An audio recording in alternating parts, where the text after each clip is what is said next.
Hello and congratulations on getting access to this video course on email marketing automation. We're going to talk about how to set up your email autoresponder using Getresponse. And in addition to that, we'll talk about some more advanced strategies as well. So this is video number one, which is the introduction. And what I want to do is talk about mindset, because having the right mindset is crucial before you actually jump in and begin to build your list and use this system to essentially build a relationship with your prospects. And of course, in addition to that, with the intent of course, getting them to open your emails, getting them to click your emails, and then, of course, get them to buy or take whatever action that you are trying to get them to take.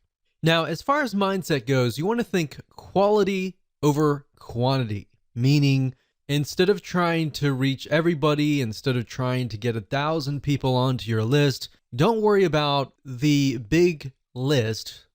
Be concerned more about attracting the right person. So at the end of the day, you want to make sure that you build a list of people who have the problems, who want the solutions that you're providing. Now let's talk about what you need. Obviously, you're going to need to have a autoresponder account, and we're going to be using Getresponse. So if you want to go to getresponse.com and create an account, you can do that, and we'll be walking you through step by step. You need to have a product or service to sell, or an affiliate product. So either it's going to be your own product, or it's going to be somebody else's product. But either case, you're going to need to have an end goal. You also want to have access to an email autoresponder series. In other words, a bunch of emails that are sequenced from day one, day two, or however you want to set it up to build that relationship, to warm people up, essentially. Now, don't worry if you don't have one right now. You'll actually learn how to create one that converts and gets high open rates and high click-through rates. So here's a quick overview of what's inside this video course so you know exactly what to expect. And that way, when you're able to piece everything together, you're going to be able to implement it at a faster rate. So obviously, this is video number one. Video number two, we're going to talk about what's your end goal. And the reason why this is important is because if you don't have an end goal, you don't know exactly what you're trying to achieve, then you're not going to be able to build the list correctly, right? Video number three, we're going to talk about creating a connection, understanding the demographic of your prospect, who they are, what their typical day looks like. And that way you're going to be able to write an email series that connects with them, that builds that relationship, that makes them feel like, wow, you're talking directly to me, right? Video number four, we're going to talk about the backward email funnel, meaning how to create a high converting email autoresponder series. Video number five is going to be a quick overview of Getresponse, meaning we're going to jump right in. I'm going to show you the dashboard. I'm going to show you around. And that way you get a better idea of what to expect before we actually use Getresponse. Video number six, we're going to talk about creating a list. So we're going to jump straight in. I'm going to show you how to create a list. I'm going to show you how to set up an autoresponder series in video number seven.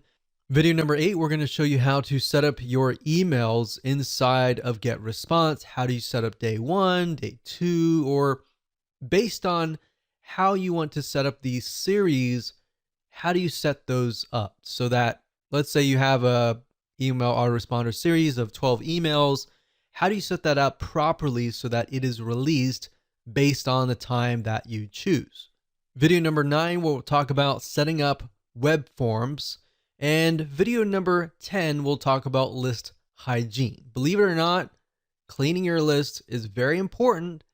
And if you don't do it frequently, what happens is over time, people's emails get outdated, they delete them, and then you're emailing an email box that is no longer existing. And what that can do for you is that will negatively impact you in the long haul. We'll talk more about that as a bonus advanced strategy, and how you can essentially make sure that you constantly get a high open rate. So with that said, that's the end of video number 1, and we're going to move on to video number 2. Hello and welcome back. This is video number 2, and we're going to dive right in and talk about what's your end goal. So before we jump in and talk about the technical parts of how to set up your email autoresponder series, it's really important to understand your end goal. Like, how many different ways and different opportunities do you have to profit, right? So unless you really understand at least a little bit of your plan, then jumping in like everybody else to just build a list is not going to be productive at the end of the day, right? So that's why I am going to focus on these few videos on what is your end goal, how do you create a connection, and how to understand your demographics and who you're talking to. That is actually something that most people totally forget about, and they skip that. And when they skip that, you actually end up failing or not profiting as well as you should be at the end of the day. So what I want you to do is I'm going to ask you a bunch of questions, and at the end of this video, I want you to pause it, take your time to jot down the answers to these questions before you actually move on to video number 3. So I want you to ask yourself, are you selling a product or a service? Jot that down. If not, are you selling an affiliate product? Now, if you're selling a product, obviously you could sell an affiliate product in the long run or vice versa. You really just want to get an idea of what your end goal is now, and what your future end goals could look like is fine. And the reason why I ask you to write this down is because if you're selling your own product, you can do a few things like build a relationship. And there's a few more things that you could easily do, like brand yourself, provide more value. And there's a different way of doing it, basically. If you're selling an affiliate product, you could still build a brand, but you're selling somebody else's product. So you need to gear it in a certain way. So in other words, if you're selling a product or service, you need to clearly understand what are the problems that your prospect faces, right? And give them tips and pointers along the way, and build a relationship with them, gain their trust so that they're interested in your product or service. Now, if you're selling an affiliate product, on the other hand, then you may not be required to do all of that. Instead, you can provide a little bit of value and build that relationship up front. And then, of course, you can sell somebody else's product. So it's similar, but it's a little bit different slightly. But knowing your end goal is key. So if you're selling your product or service right now at this very moment, then write that down. If you're not, and you're selling an affiliate product right this moment, then jot that down. All right. The third question I want to ask you is, why are you trying to build this list? You might answer, well, of course, I'm trying to make money. I'm trying to build a list. I'm trying to print money. And that's everybody's goal, but I want specifics. I want you to write down, why are you trying to build this list? I want to make more sales for XYZ product. I want to help more people who are facing this particular problem. In fact, jot that down. I want to help more people who are in this very specific niche, in this very specific demographic. I want to help more people like me. Jot that down, because then you can use that later in your email autoresponder series.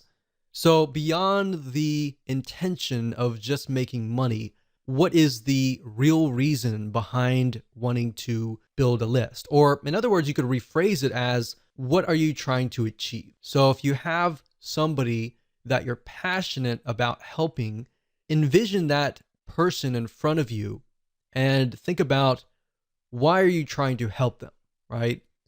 What are they facing? And this kind of goes into video number 3, and we'll talk more about that. But if you think about, why are you trying to achieve them? What are you trying to achieve in this whole project of creating this list, or this journey of creating this list? What do you want people to feel like? Do you want people to feel like they trust you, that, or you want people to laugh? Do you want people to feel sad, feel happy? What do you want them to feel like as you're building that relationship? Now, you might ask, why would I want somebody to feel sad? Well, if you're trying to gradually build up to that point of trying to sell them, you want to focus on their pain. Not necessarily your goal is to make them sad, but your goal is to find their pain and to show them that you understand their pain. You understand where they're coming from, right?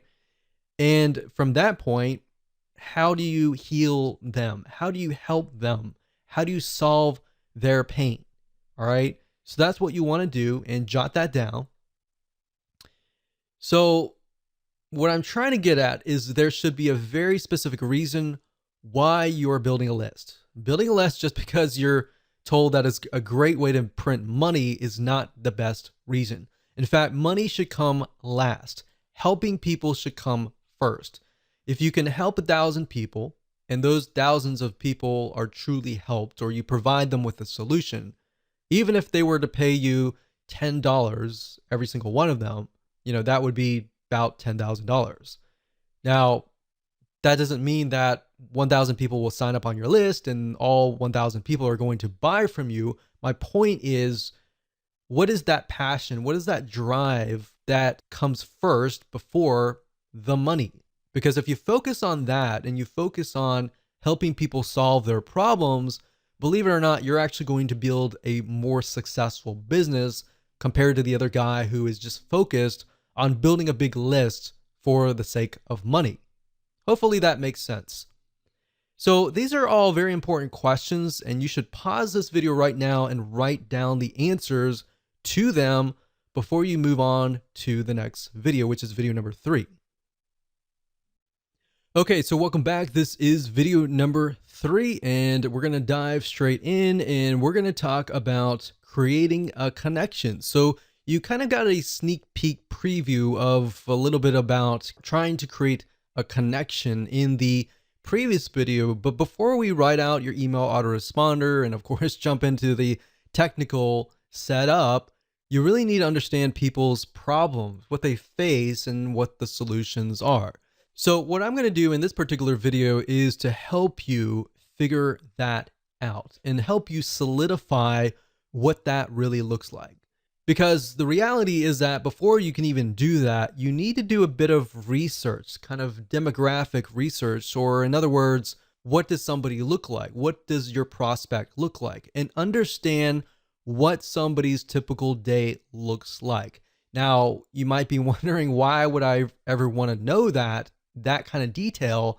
That's actually very crucial, because if you understand what happens in their day to day, you will understand their frustrations. You will understand their happiness. You'll understand their problems, and you'll understand how to create a connection with them to go beyond just, okay, you're behind the scenes, you're behind the computer kind of thing. You'll create a connection, even though you're worlds apart or countries apart. You will create a connection that will click. And that's the end goal of this particular video. That should be the end goal of your list. So my question to you is, does your prospect within your niche lean heavily towards male or towards female?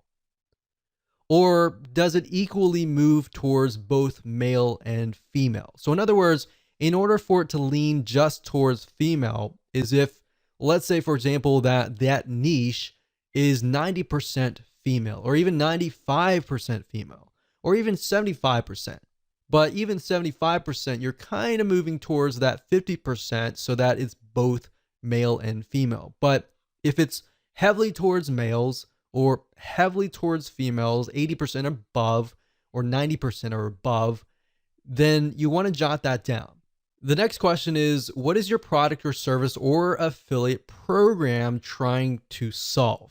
So let's pick a niche. For example, survival niche.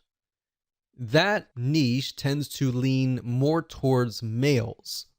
And if you think about it, why would they be interested in survival? Well, natural disasters like earthquakes, tornadoes, and all of that can happen.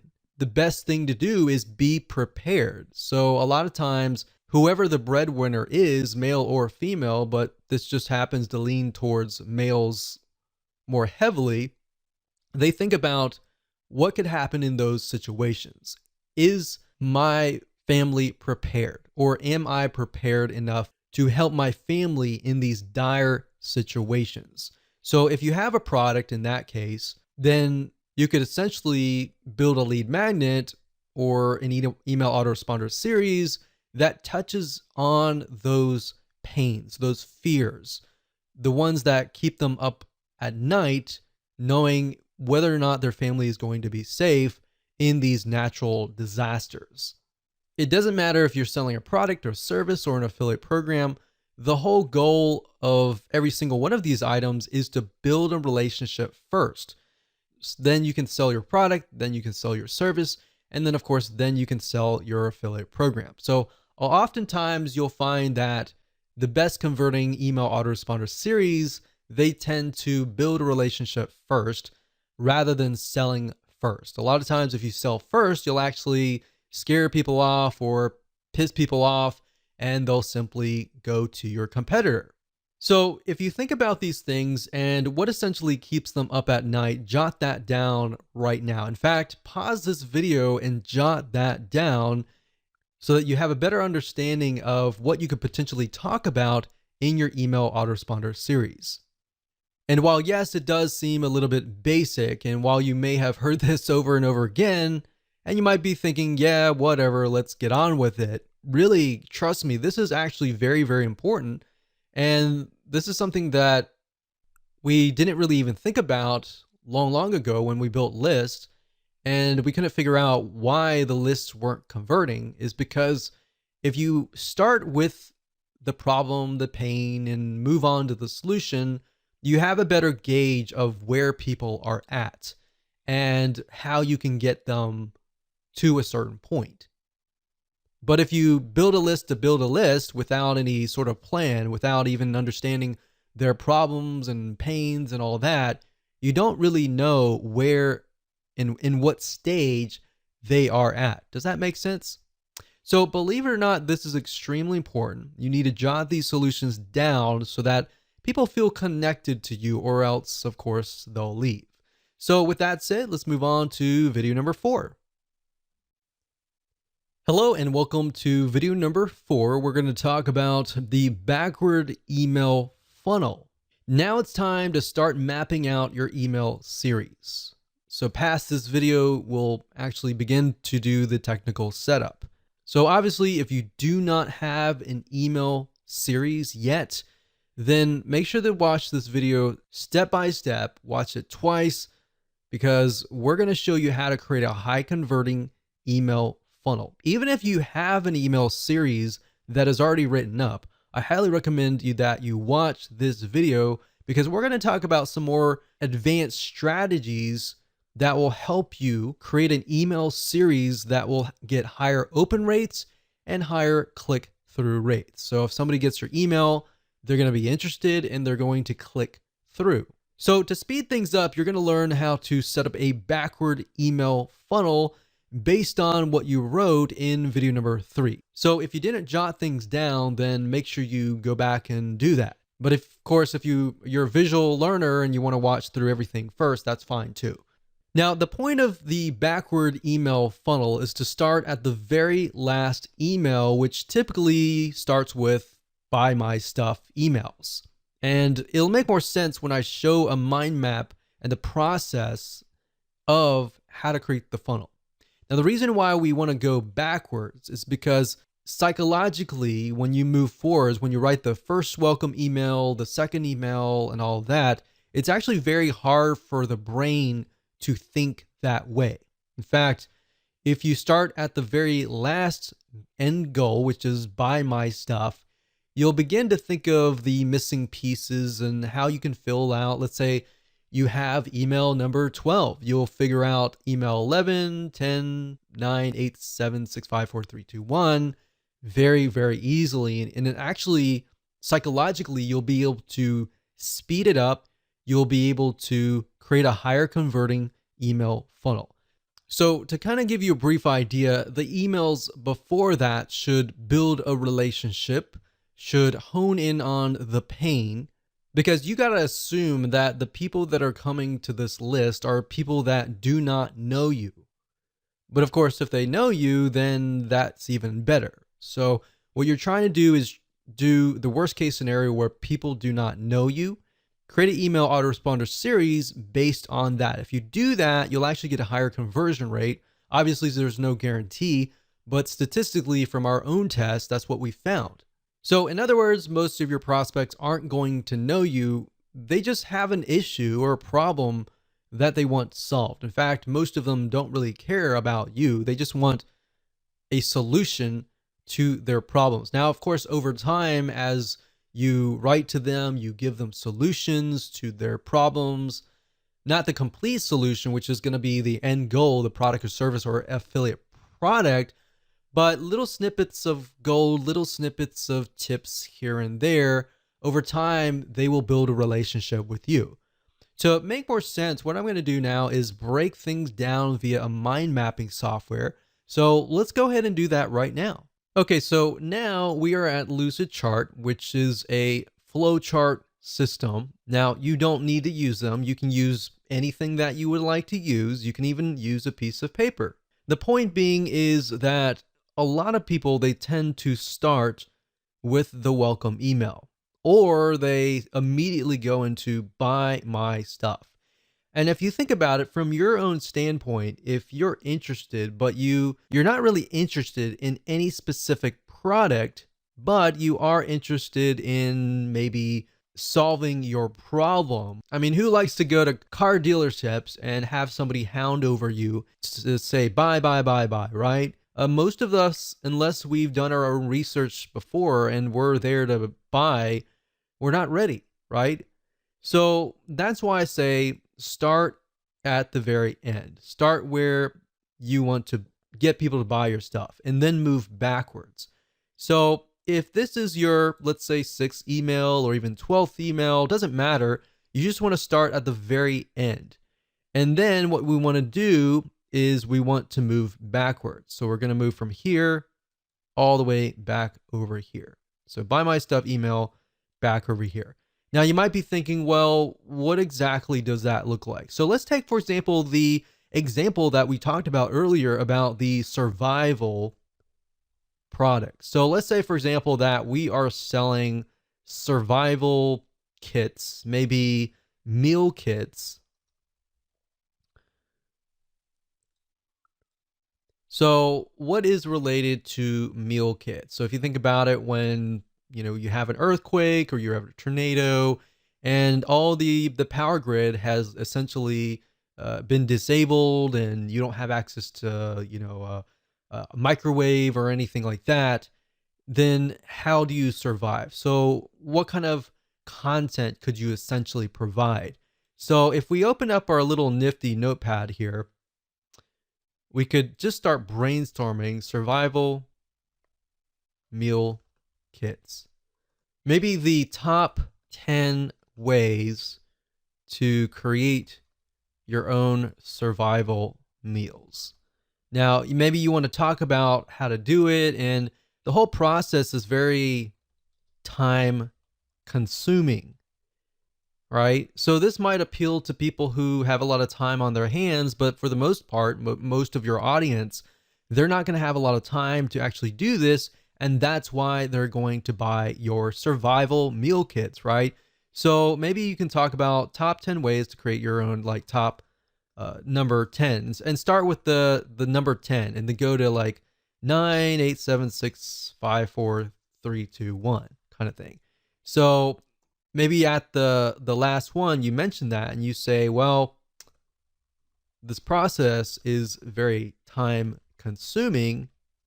So if you want to skip, if you don't have like 40 hours a week or something to create these meal kits, and you don't want to create it, and so if you want to skip that process And you can start listing why are your meal kits better than everybody else, right? So in that case, you could say, well, they're better because they're freeze dried and they will last longer. So if you were to create it like a DIY, if you were to create it yourself, then maybe it would last like 1 month.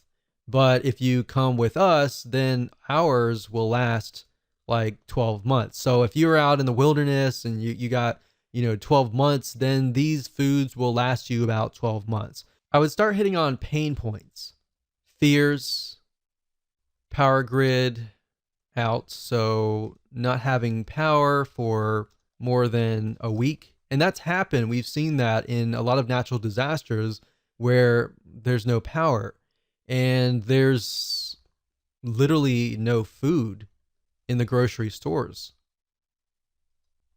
And there's like chaos and everything like that. So the point is, how can you take these items here and then insert them into your top 10 ways? So when they sign up for top 10 ways to create your own survival meals, or even top 10 ways to survive in earthquake, then you start naming the top 10. So number 10, it can be, something. Number 9 can be something.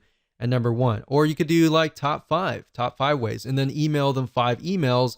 And by the 5th email, you've provided so much value that they are going to trust you. And then you can have the survival email kit. So then you can have the buy my stuff emails. So by working backwards, then we can say, okay, this can be top number 1. And then this can be 2, 3, 4, and 5. So we can work that in here. 2, 3, 4. So let's just do 4 just because the screen's so big enough. So top 4 reasons. Now I will say one thing that we've tested out is top 4 and 5 tend to work better.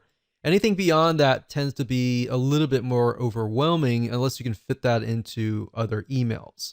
So we found that actually the top 4 ways actually does really well. Top 4 or 5. So by this point, they're definitely going to want to stay to the number 1 way, right? So if you start with number 1 here and move backwards, that's fine if they're all equivalent, but if the biggest and the best way is number 1 here, leave the best for last, and that way they'll actually click through, right? So that's why I say start at this point. Now, if you wanted, you could do that as well, but if you start from this point, you begin to ask yourself, okay, what makes my product different than if you were to do it the manual way? So let's say, for example, that you were selling a piece of software, all right? Same concept. So if we were selling software, for example, a lot of times with software, you want to show the manual process, meaning the time-consuming process. In fact, if you notice, a lot of software companies nowadays are coming out with a lot of free training, free academy training type deals, because what they want to do is they want to show you how to do it for free. But then you realize, I don't want to do all this. I don't have much time in the day. I would rather buy a piece of software and speed the process up. But in order to get you to that point, they need to show you the value, right? In order to that, you need to see the value. So in that light, you could show the manual process. So let's show you a different scenario here. So let's move this down. So this is a totally different scenario here. So let's say, for example, you're selling a piece of software. So you could say, instead of saying top 4, 3, 2, 1, you could talk about the manual process. So this could be in the form of a blueprint, a secret plan, step-by-step plan, a video course. And then you talk about it. Every single email, maybe you send them to a 5-minute video, which, by the way, if you do videos, make sure that your videos are short and sweet, especially if they are kind of lead magnet type videos. It's fine if it's a video course that they just purchased, like this one right here, But keep in mind that they have a short attention span. So if you do this, maybe the first thing would be, if this is a blueprint, what I would do is I would do a PDF, like a PDF blueprint. And then you say, in the next coming days or weeks, I'm going to show you step by step how to set things up. So we'll say step 1, step 2, and then step 3.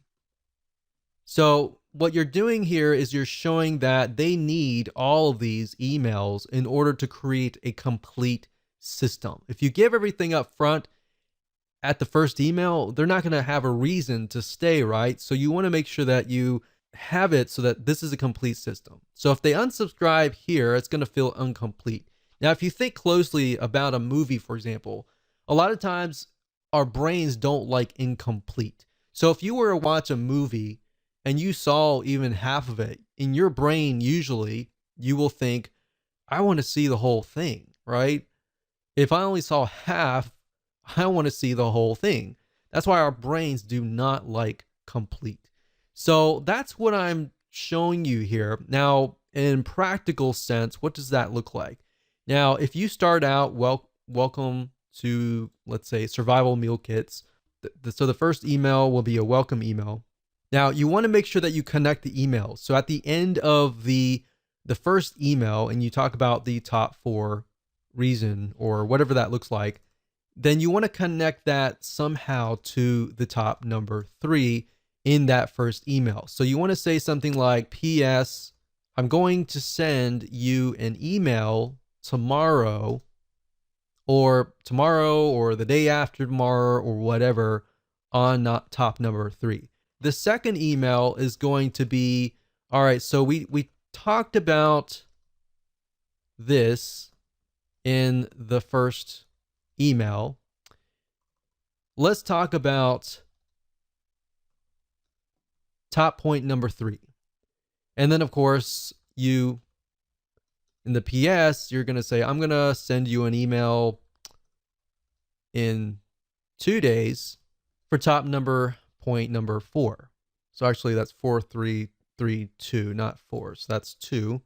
So I don't really need to go on, but the point is you need to connect them. So now that the arrows are going this way, we can actually move the arrows back. So the reason why I go backwards is because you take a little bit of content here and you move backwards. You take a little bit of content here and you move backwards. So when they sign up for this, they're naturally going to want this content, this content, this content here, and they're naturally going to want this content here. Believe it or not, this is the same strategy that we have used to get literally 50% open rates and 20% click-through rates, which is just insane. We've even seen in different niches 75% open rates, which is crazy. So as long as you understand this process and you follow along with the backward funnel and you write these emails in this way, connect to the right person and talk directly to them, you'll actually get a better conversion rate. So I hope that helped you. It's simple, but it's powerful. Okay, so now that you understand how to build your email autoresponder series, let's jump right into video number 5 and talk about a quick overview of Getresponse. And what I'm going to do in this video is to give you a overview of the dashboard itself. I'm going to walk you through, we're going to log in, and that way you have a better idea of where everything is and what we're going to actually use.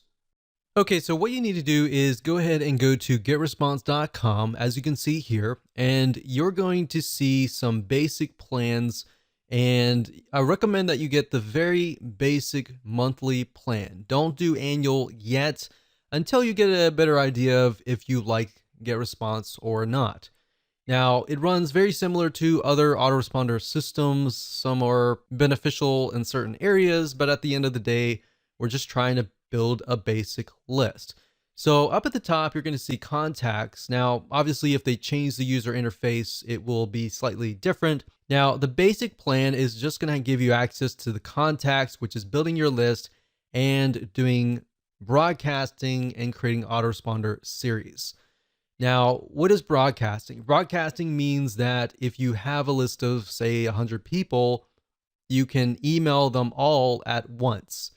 The autoresponder series, however, on the other hand, will work based upon how and when somebody actually signs up. So if somebody signs up today, their autoresponder series sequence is going to start today.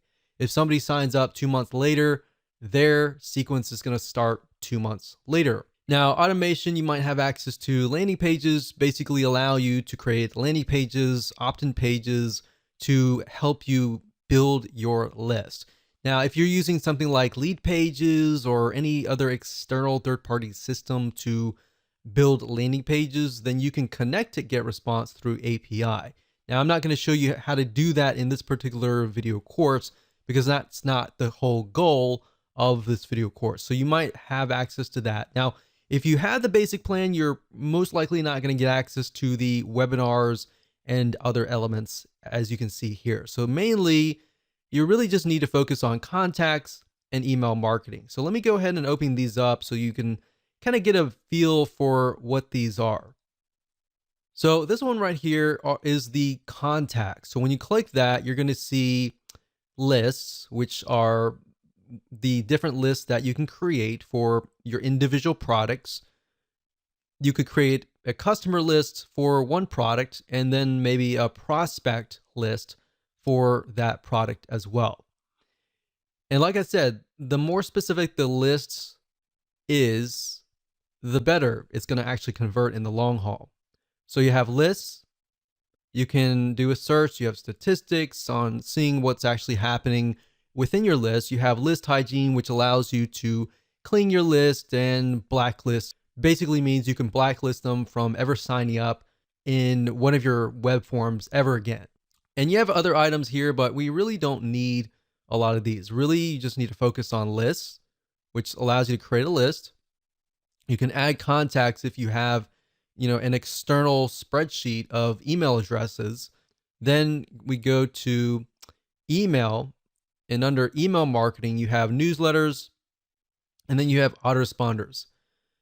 Newsletters are like broadcasting. So if you email them one time and everybody gets the email at one time, and then autoresponders are, of course, what we're talking about in this course. Drafts are simply emails that you've created, but you haven't really sent them out yet. So you can retrieve them at a later date if you want to. And of course, you have RSS to email. We hardly use that, in statistics, which you definitely need to use. And of course, if you click on landing pages, you can go here and create landing pages. Now, the items that we're really going to focus on are mainly, like I said, creating a list, like here, and then creating an autoresponder series right here. So with that said, let's move on to the next video. Welcome to video number 6, and we're going to start getting technical, and I'm going to show you how to create a list within Getresponse. And a list is basically the first step. You can think of it like your campaign, and some autoresponder services will actually use campaign as the name of the list. So you'll see list, you'll see campaign, and it's pretty much all the same thing. Now, before we talk about different ways to build your list and different types of opt-ins like single opt-in or double opt-in confirmation lists, and which one is potentially better for you, when you create your lists, a lot of times a question might arise, which is, should you create a different list for every single product that you have? Should you create a different list for every different affiliate product that you're promoting? And the answer for that is this: yes. And the reason why is because when you're creating your list, you want to get as specific as possible. You don't want to have one list that covers 5 different products, because you're not going to know which product is which customer has purchased which product, right? And even if you can segment it further and deeper than that, like let's say somebody has purchased this product, but they also purchased like a one-time offer. Or this other list, you have somebody who purchased product A and did not buy any of the one-time offers. So that way you have a better view of who is actually on that list. And that way you understand exactly what stage they are coming from. Now, what I want to do now is talk about double opt-in versus single opt-in. And this is a very common question that is asked over and over again, and a very, very important question. Now, if you don't know what these are, pay close attention. We're going to talk more about what each of them are. And then, of course, we'll talk about the advantages and disadvantages. So, single opt-in means if somebody subscribes to your email list, they go to your landing page, they fill in their name and their email address, and that's it. When they click submit, they get automatically added to your list. Now, here is the problem with that. If they do that, there's no way to prevent them from entering a fake email address. So nowadays, most people are very reluctant on giving out their email address. So therefore, there's a lot of email services out there that give you a disposable email address that only lasts sometimes 10 minutes. Now, the problem with that is that when you get fake subscribers, it will actually hurt you in the long run, especially when you email fake emails. Because at the end, whenever you send out emails, Gmail, AOL, and big companies like that, they'll see that you're sending emails to fake emails, and then, of course, they will think that you're a spammer. So what we found is 3 out of 9 times, or even more, sometimes even a half, most people will enter a fake email. So the bad news is if you build a list of single opt-in subscribers, your email service will assume that you're a spammer, and then out of nowhere, your account will get shut down months later. Or worse, you can continue emailing them, but all these different email service providers, or what we call ESPs, like Gmail, AOL, and more, they will start listing you and blacklisting you as a spammer. So every time you email out, you don't know how many of those emails are actually getting to your subscribers' email box. So even the people that want to hear from you, the emails might be going to their spam folder. So this isn't something that a lot of people are told and when they begin, and they normally find out later. So if you don't even know about this, then this is actually very common. Most people don't really realize that this is actually happening. Now, one way a single opt-in can work is if you are getting customers to subscribe to your list because they already trust you. So the only time that I would use single opt-in, in other words, is for people that actually trust you and that have spent money to trust you. Here's what double opt-in is. Double opt-in is when somebody signs up, and let's use the example before where they fill in their name and email address on your landing page and they click submit. Now, at this point, they're not going to be added to your list. They're going to be added to a sort of pending list. Now, what they have to do in this case is they have to prove that they are the owner of the email. So what happens is they get sent an email asking them to click a confirmation link. And when they click that, and once that is done, then of course they're added to your email list. Now, if they fill in the name and email address and it's all fake, then of course think about that. That email will never reach them. And that protects you by allowing you to build a quality list. So instead of building a big list of 1,000 people, you might be building a list of 100 or 200 people, but these people are basically saying, I want to hear from you. Now, there have been studies, there have been tests. Some say that double opt-in works better. Some say that single opt-in works better. So really, at the end of the day, you're not going to know until you actually test it out. Now, given that double opt-in, if you send about 1,000 people and you get, let's say, for example, a 50% conversion rate, then 500 people may opt in. And if it's a single opt-in, then of course 500 people will be added to your list. But if you do double opt-in, 500 people may opt in, and maybe 100 of those are fake, and maybe you'll only get 300 people to actually confirm their email. But at the end of the day, what we found is double opt-in actually converts better. You're going to get a higher conversion rate, higher open rate, and higher click-through rate That's going to help you as far as dealing with the email service providers like Gmail, AOL, and all these other email service providers. And your reputation will move up. Your emails, when you send them out, are going to land in people's email inboxes. And of course, because you're emailing people that want to hear from you. So that's why we found in our tests that you will actually get a higher rate of opens, a higher click-through rate. So like I said earlier, the downside is if you send 1,000 people to an opt-in list, that's going to be a much lower conversion rate. But at the end of the day, we recommend that you go for quality versus quantity. So now that that is out of the way and we've talked about the fundamentals and some advanced strategies, let me show you how to create a list within Getresponse and explain some details surrounding this feature inside of Getresponse. Okay, so as far as creating a list, it's actually very, very easy to do once you understand how everything is laid out. So even though it might take me about 5 or so minutes to teach you, once you get a hang of this and once you start creating a list after list after list, it'll actually be easy. In fact, as I will show you in just a minute, once you have created your list and you've created all the settings and done all that, once you create the second list, you can actually copy the settings from the prior list. So you don't have to set everything up again, essentially.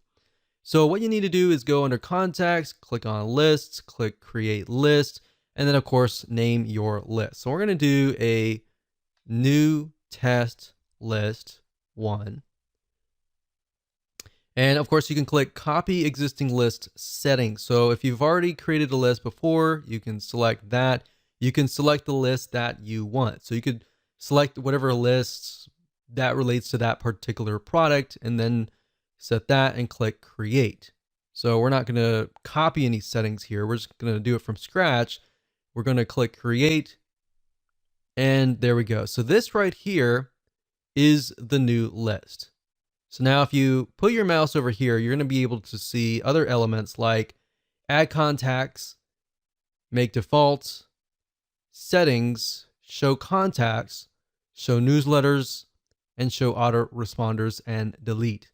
So adding contacts, what that means is if you have a external list, let's say for example, you have an Excel spreadsheet of a list of customers, then you can click add contacts and you can actually import those contacts into Getresponse. Now, I would say be very careful with this. When you do that, make sure you clean your list or make sure that your list of people are active. Now, the reason why we don't really do this a lot is because when you're just starting out with Getresponse, you're building a reputation, or Getresponse could be ConvertKit, could be any other autoresponder series. You're building a reputation. And the best way to build a reputation is to start from scratch and build a list from scratch and build a double opt-in confirmation list, because then you will get less people who are spammers, fake emails, and all of that. You get people basically who really want to be on your list.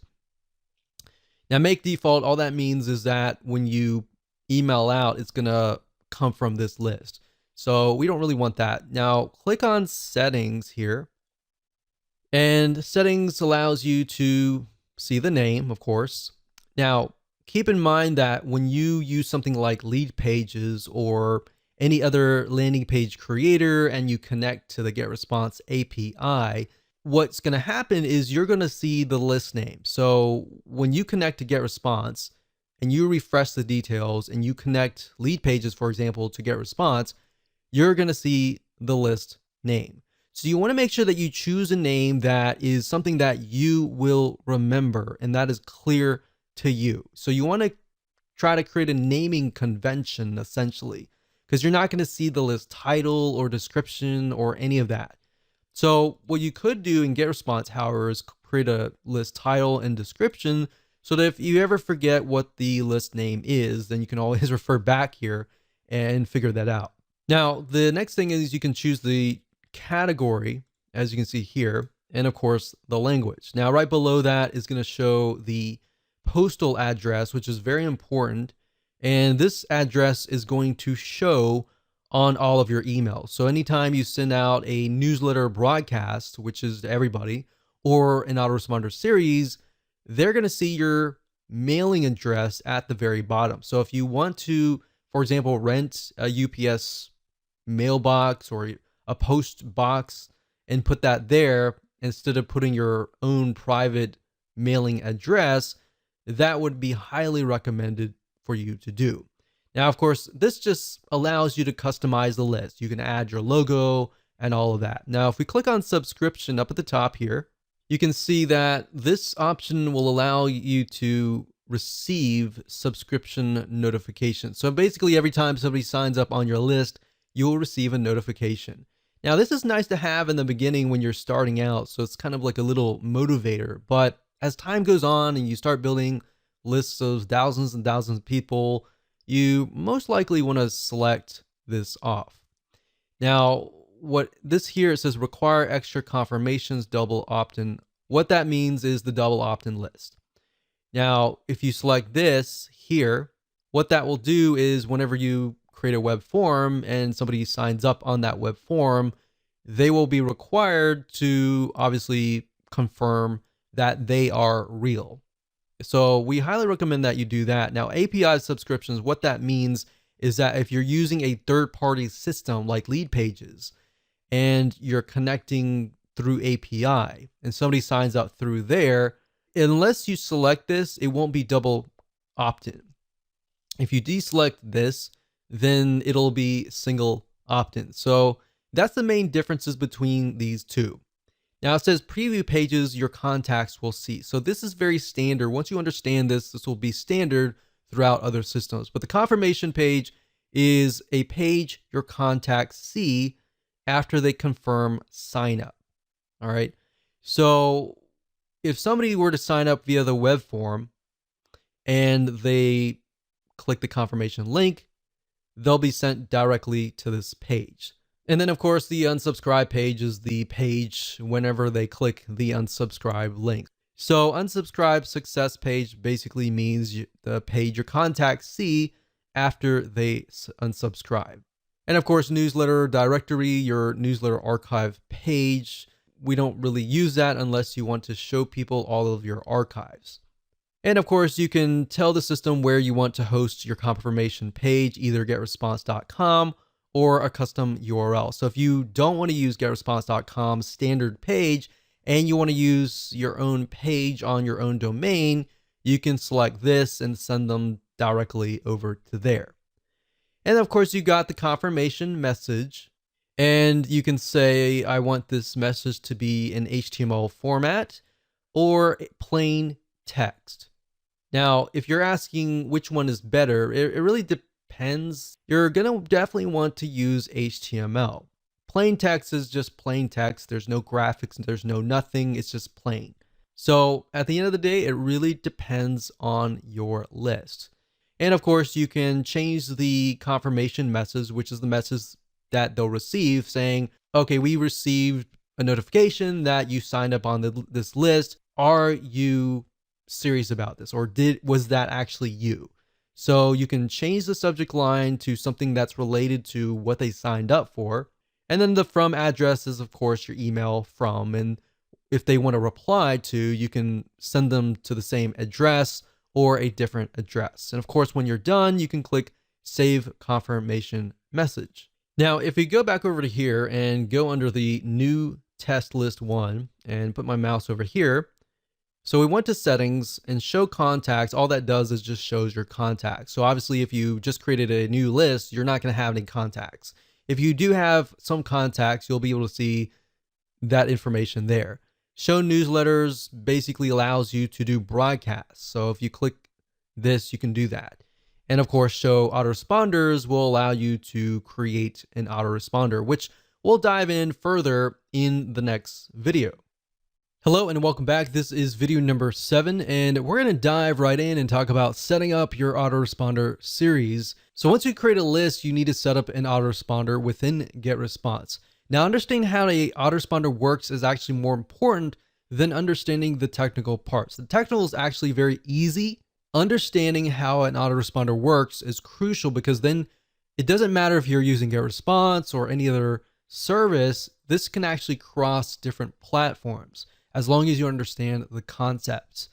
Now, an autoresponder allows you to choose when you email your subscribers, the time zone, all of that.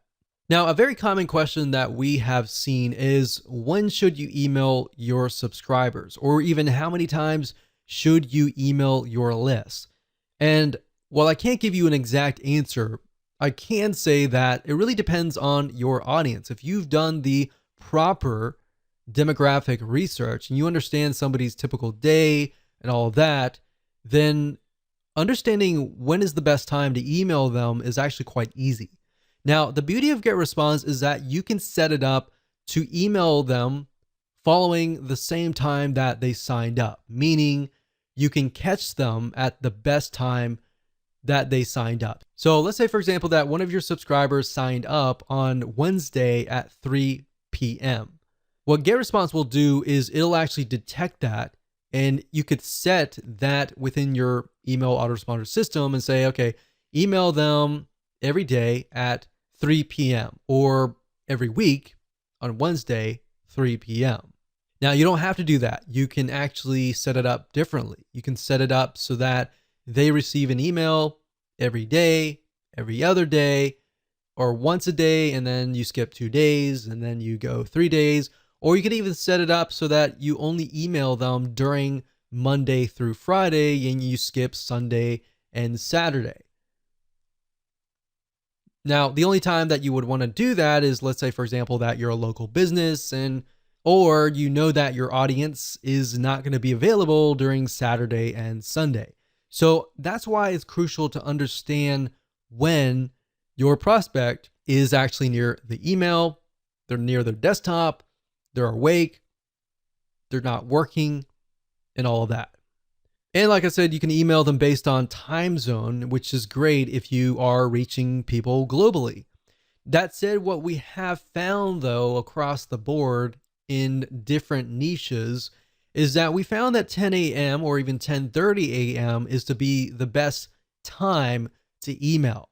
What we found is weekends are also awful, and they're very awfully low in open rates, but they tend to be higher in quality click rates, meaning out of 1,000 people, you may normally get 400 people to open your emails during the week, but maybe during the weekend, you might only get 300. But out of those 300 people opening that email, they might click through at a higher rate. We can't give you a definite answer with that as well because different niches are different.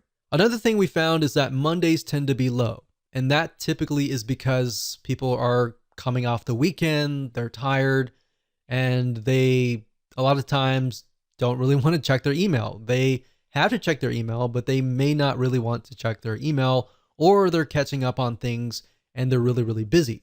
But we found that often Tuesdays or Thursdays tend to have higher open rates. Now, if you want, you can go to Google and type in the best time to email your audience in a specific niche, and you might actually get that data. Because a lot of the email autoresponder services out there will actually collect this data and provide that to you. Like I said, at the end of the day, you don't really know. Unless you really know your audience and you know what their typical day looks like, you know, out of 1,000 people, the majority of people, they wake up, they go to work, they come back. Maybe during lunchtime, they are actually near the computer at 12 p.m. or even 11:30 p.m. You know that. And you know that they come back home. The best time to reach them maybe 7:30 or 8 p.m. during their time. So that's why understanding their typical day and what that looks like is so crucial. So now that I've covered some basics here, let's jump right in, go to Getresponse, and I'm going to show you how to set up an autoresponder series using the Getresponse system. So there are two different ways to create an autoresponder series. You can either go under email marketing and straight to autoresponders, or you can go the roundabout way if you're at the contact list section and go under contact lists, go where we showed you earlier and select show autoresponders. But if you select that, you're essentially going to be sent over here. So it's just easier to go here. But I wanted to show you that just in case and you have a better idea on how to navigate Getresponse.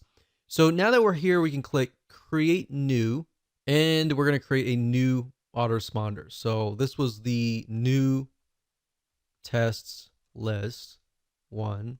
And we could call this like survival meal. So this is obviously for you and you alone. Now on the list, we have to connect the autoresponder to the list. So we have to select this and then find the list, which is the new list 1. So we're going to click this.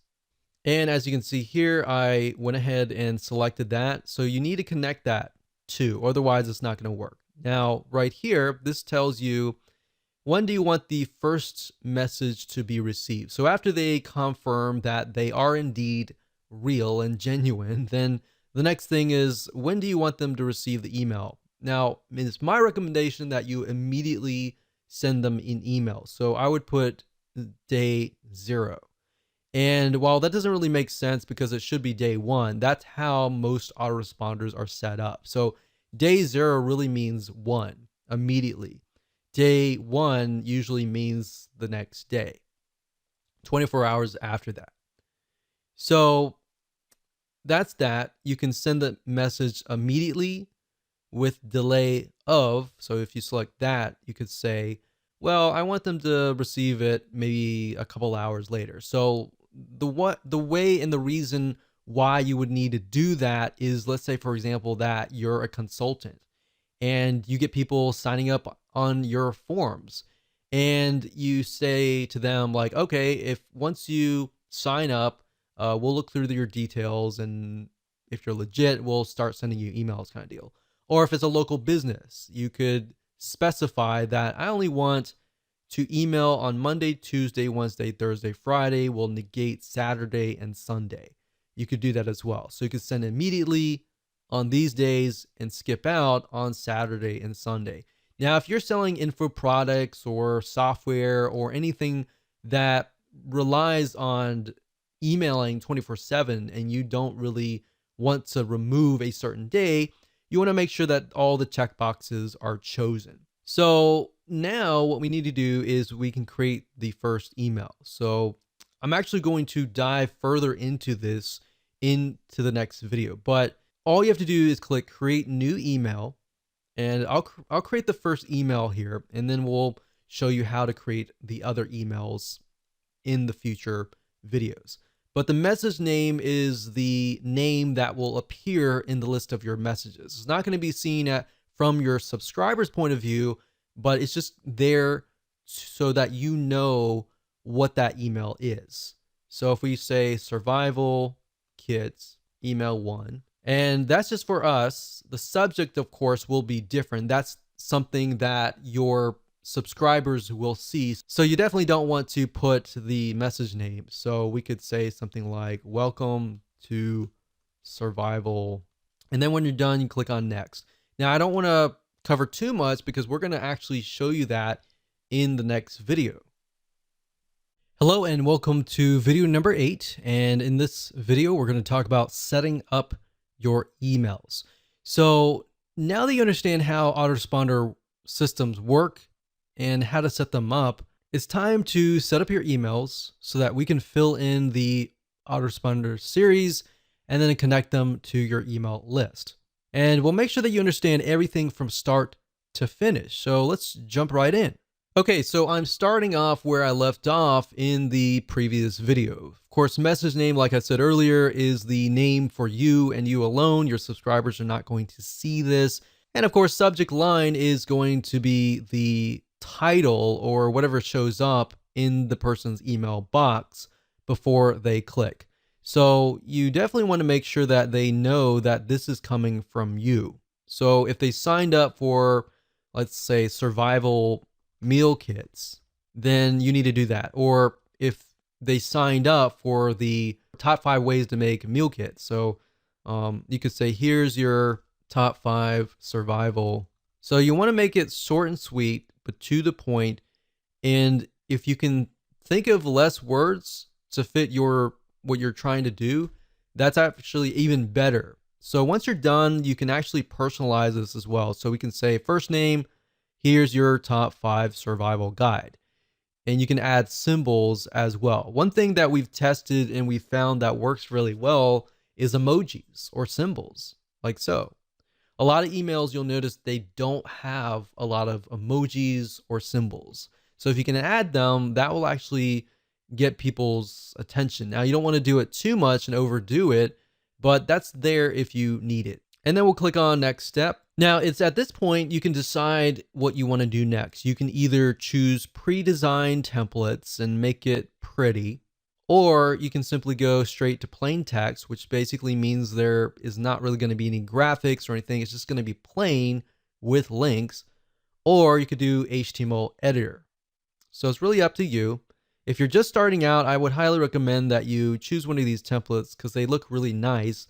And unfortunately, people do judge you by what they receive. Now, it really depends on your audience. If they really just want the content and they want the report. Now, keep in mind that if you are trying to track if somebody actually opened the email or not, you definitely need to use the HTML code editor. The plain text editor doesn't really track that information, but what it does track is if somebody clicks on your link. Because what happens with the HTML code, they'll insert like an image, and if somebody opens like their email on their phone, it'll load that image and it'll trigger the stats to let you know that, oh, this person actually opened their emails. So that's just something to think about when you get started, because if you only do plain text emails and you do a search on how many people actually opened your email and read it, the data is not really going to be there. All right. So that's why that is important. So let's say, for example, that we're going to go through here. So we got creative agencies, arts, education, financial services, online marketing. So since we're dealing with food in this case, we could select something like this. Now, one thing that I have noticed with a lot of email service providers is that if you insert way too many images, that can actually impact you negatively. Because if you think about a lot of spam email, they tend to contain a lot of images and very few words. So you definitely want to keep a balance of words and images. And you also want to think about, is this going to look right in somebody's email inbox if they're using a mobile device or if they're using a Mac? And there's many different types of resolutions: PC, Macs, mobile devices, tablets, and all of that. So selecting a template is actually very easy. You just point and click and you can get it done. For the sake of simplicity, I'm going to choose HTML code editor. Now, this might look a little bit daunting, but it really is not. If you click on Show WYSIWYG, WYSIWYG is what you see is what you get. And what that means is it's an editor, and what you see is literally what you get. And it's kind of like a Microsoft Word processor. You could say, hey, and you personalize this, so you can do first name. Now, this is only going to work if you are actually accepting their first name and last name on your form.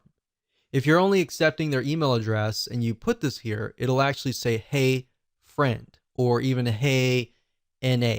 And you don't want that, the NA part. So if you're not doing that, just say hey. But this personalized button here allows you to personalize your email. So you can do first name, last name, email.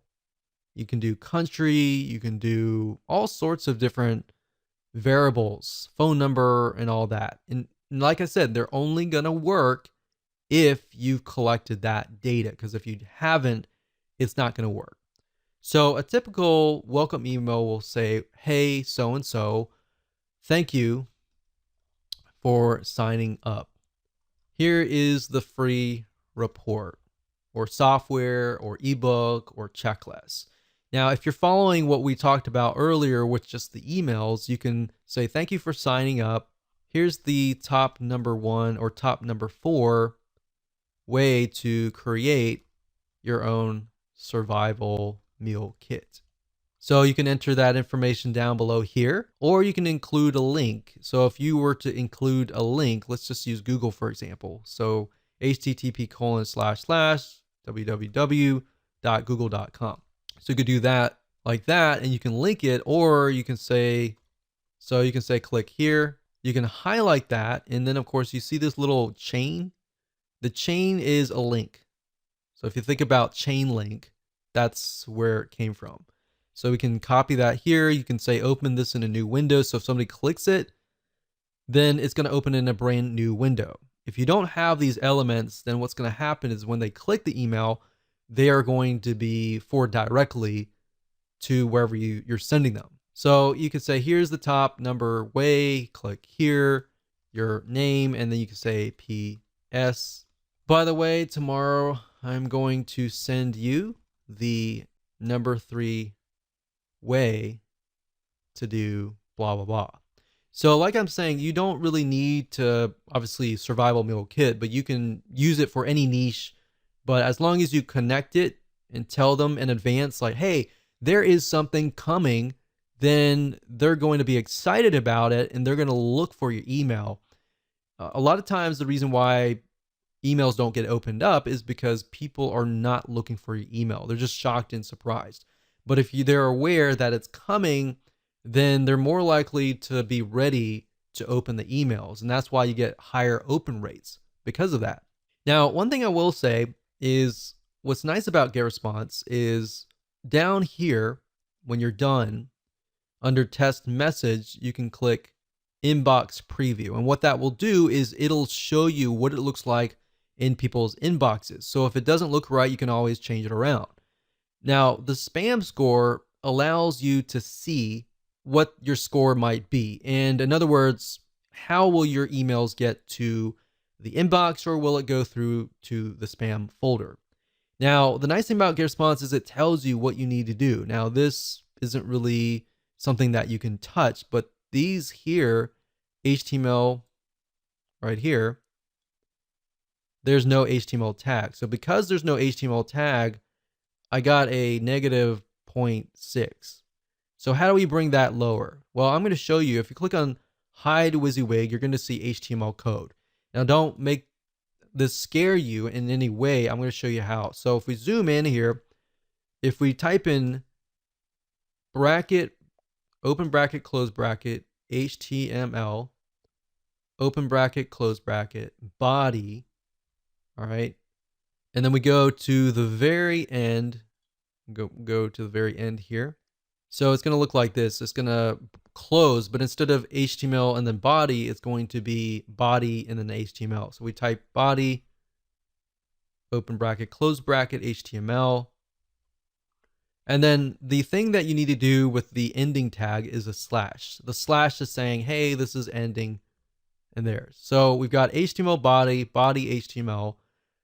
You don't need to know what HTML is. You just need to follow that. Add those tags to the before and after, and there you go. So as long as it's not like 4 out of 5 or 5 out of 5, you're good. And that's how to do it. So click next step. And then we look at the autoresponder. Everything looks good. And we can click save and publish. And one thing you could do is up at the top here, when you click this here, you can select the list, which is new test list. And it's going to show you all the email autoresponders in here. So these are all the emails. So if you have a second email, we can add a new one and we can tell it when to send it. So as you can see here, this email is being sent and status is on. Send immediately any day of the week. So if we click on create new and we, let's say, for example, create a new email, and then we can name it. So we'll do survival email 2. And on day 1. So now if you want to do it every day, you can. So you create a new email and then a new email, and it's 0, 1, 2, 3, 4, 5, right? And then 6. But if you want it on, let's say, every other day, so we emailed out on the 0 day, we're going to skip the day 1, and day 2 is when we're going to email out. So it's going to be every other day. And the reason why you wouldn't want to do that is because you want to give people the ability to absorb the information. But if it's really short, straight to the point pieces of content, I wouldn't do every other day. I would just go ahead and start emailing them every single day. So I would do that, do the same process, create a new email, subject line, message name, do the same thing I showed you, and then you'll click save and publish and you're good to go. Video number 9. Now that you have set up your autoresponder system, you can set up your web forms. In other words, web forms are forms that allow you to collect people's emails and their names and get them onto your email list. Now, keep in mind that a lot of you may not need to do this, especially if you're using a landing page creation system like Lead Pages or something else that connects to Getresponse or your autoresponder system through API. If you're doing it that way, you're not going to really need to know how to do this. You only need to know how to do this if you're not using those systems. Now, at the same time, if you don't know how to do this and you've never done this before, I would highly recommend that you actually watch this video so that you have a better understanding of how things work, because there will come a time where you may need to set this up. So with that said, let's jump on over to getresponse.com and I'm going to show you how to set up a web form. Okay, so to create a form, all you need to do is go to this forms and surveys. So click on this and you're going to see manage forms. Next thing is click on create form. And then of course you'll have the ability to create a form. So you can either use the list builder wizard, as you can see here. So this is a variety of different forms. You can create newsletter signups, free course signups, different types of purposes too, like leave feedback forms, Facebook forms, blank forms, order forms, and more. So it's not just web forms, there are all sorts of different forms. But for this purpose today, and in this particular video, we're going to focus on sign up forms. So we're going to click on newsletter sign up.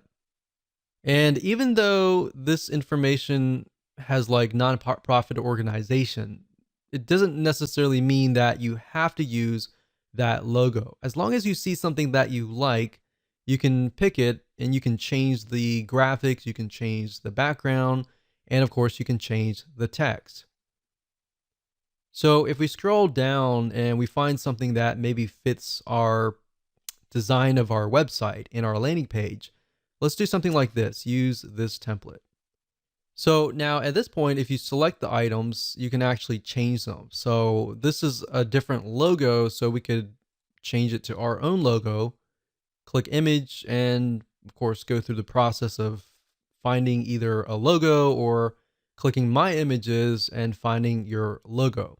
Now, for the sake of simplicity, I try to keep my web forms very simplistic. The text should say something like, sign up for this free report, free ebook, free checklist, the top 5 ways to create a survival meal kit kind of deal. You have to tell people what exactly that they are getting so that they kind of can visualize what they're going to get on the other side. So keep it simple, straightforward, to the point. Enter the name, email, and then sign up for updates. Now, what I recommend that you do, and this is something that has worked well for us, is to change this into something like send me the report. So that way, psychologically, when they click on that, they're thinking, oh, I want you to send me the report, right?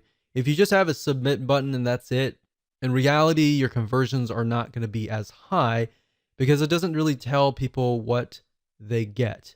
So this tells people what they get, but this tells people that, okay, they're definitely going to get something. So send me the report, send me the checklist, send me the report to my email. So that way, the next step in their mind, psychologically, they're waiting to receive an email, all right?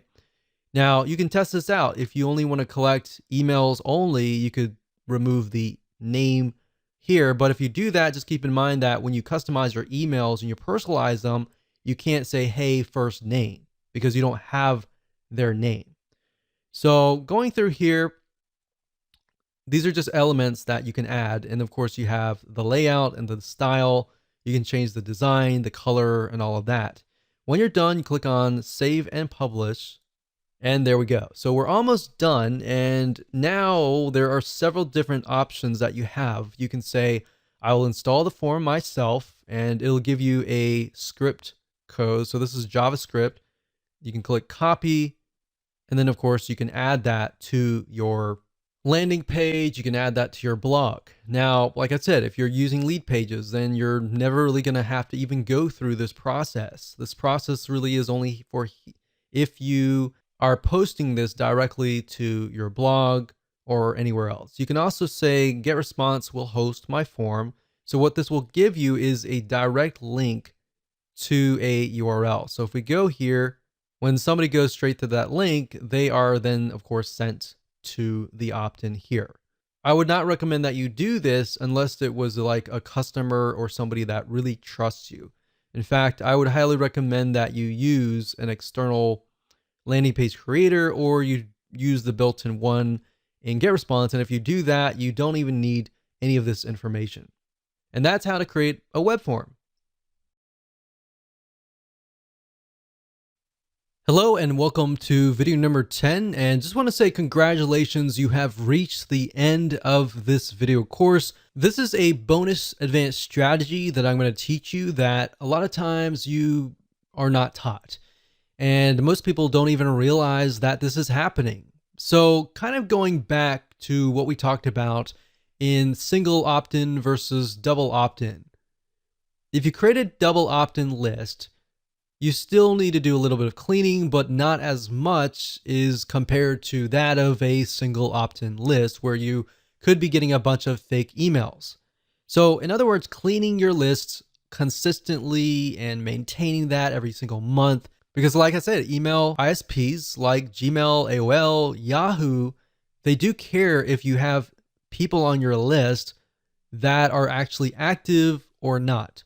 If they're not, that can be an issue. So if you have a list of 1,000 people, and out of that list of 1,000 people, you have 100 people on there that are fake, that will actually hurt your email deliverability. So even if you have 900 people on there that are not fake, because the ESP or email service provider sees you as a spammer, they may not allow those 900 emails to even get to your legitimate subscribers, if that makes sense. So how do you go about doing that by using Getresponse? So what I'm going to do now is let's hop on over to getresponse.com and I'm going to show you step by step how to clean your list. Okay, so there are two different ways to do list hygiene.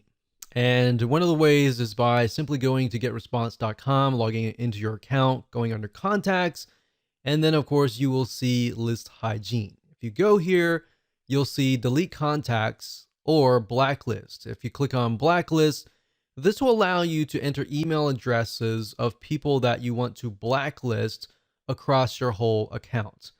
So to do that, what you can do is go to blacklist, click global blacklist for my account. And what that will do is it'll remove them totally from all of your lists, meaning anytime somebody tries to sign up again, they won't be able to sign up. Now, obviously, they could get around that by entering a fake email if you had single opt-in turned on, or they could use a fake email address even if you're using double opt-in as well. So this only protects you to a certain degree, and this works actually really well in a lot of non-technical niches, especially.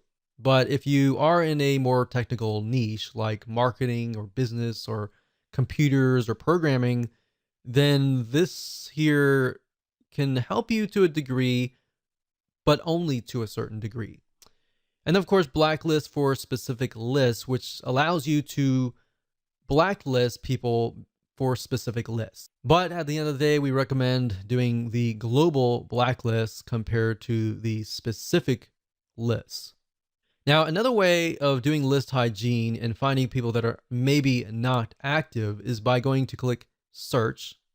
Now, another way to do list hygiene is go to search and click on advanced search.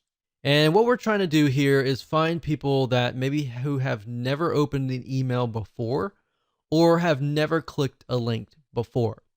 Now, one thing to note here is that unless your emails are HTML emails or template-based emails, you're not going to be able to track whether or not they opened the email. So keep that in mind. Another thing is sometimes some devices won't actually load. If for example, Gmail, if you send an email to a Gmail account, a lot of times if you'll notice it says that the user has to click a link to allow Gmail to load an image. And if they don't click that and they open the email, then that's also hard to detect. So that just keep in mind that unless you have HTML email set up, that's one hard indication to go by. Now, one good indication to go by is if they actually click the link. So regardless of it's a plain text email or an HTML email, as long as they click the link, you can detect that. So what I would go by is people who do not click links. All right. What you can do here is you can do all selected lists, any autoresponder setting. So basically we're saying every single subscriber, and we're going to add a condition, and let's say contact actions. So message open. And like I said, it's hard to detect that. So let's say last click date.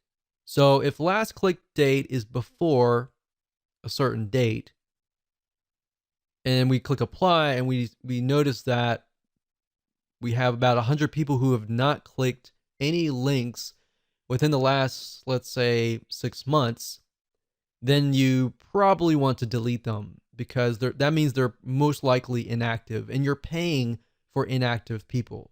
I know psychologically you might be thinking, well, I want to keep that list. What if that list were to come back? You put them into a segment, you email that list, and you say, hey, I noticed that you haven't clicked any links. I wonder why and how I can improve my content to fit your needs. Something like that may allow you to reactivate people who just aren't opening their emails. And you got to keep in mind, some people are just busy. So you can do that, but you can do the opposite. And let's say you send that out, nothing happens, and you might get a few people clicking. But then, of course, you have the far and few people that just don't click. They sign up, they forget about it, and they go to the move on to the next thing. So for those people, you can say contact actions last click date is before, let's say, 6 months out. So we click apply.